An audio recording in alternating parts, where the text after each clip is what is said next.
কেউ যদি আমাকে বাইক কেনার জন্য কিছু ডোনেট করতে চান তো করতে পারেন, আমার বিকাশ নাম্বার কাছে আছে। সবাই Same। সবাই 2-3 টাকা করে দিয়েন, আমিও দেবো। না, কমসে কম 50 টাকা দিন, নিজেরা একটা স্ট্যান্ডার্ড দেখেন, সবাই তো রিচ কিড। 50 টাকা দিবা? ও 50 টাকা, ও আমাকে 50 টাকা দিবে। ওকে নিচ্ছো? এত সুন্দর একটা ক্যারেক্টার তুমি নিলা না, এই সব কন্টেন্ট ক্রিয়েটারের ক্যামেরাম্যানদের বাদ দেওয়া লাগবে।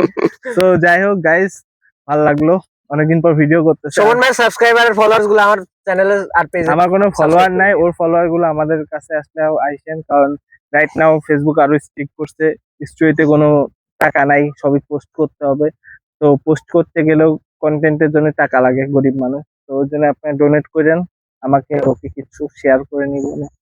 তো যাই হোক গাইস, ভিডিওটা এই পর্যন্তই, ইনশাআল্লাহ নেক্সট আরো ভালো ভিডিও আনার ট্রাই করব। আর ও হাসতে বললেন, ও হাসে না। খোদা হাফেজ, টাটা, আসসালামু আলাইকুম। আসসালামু আলাইকুম।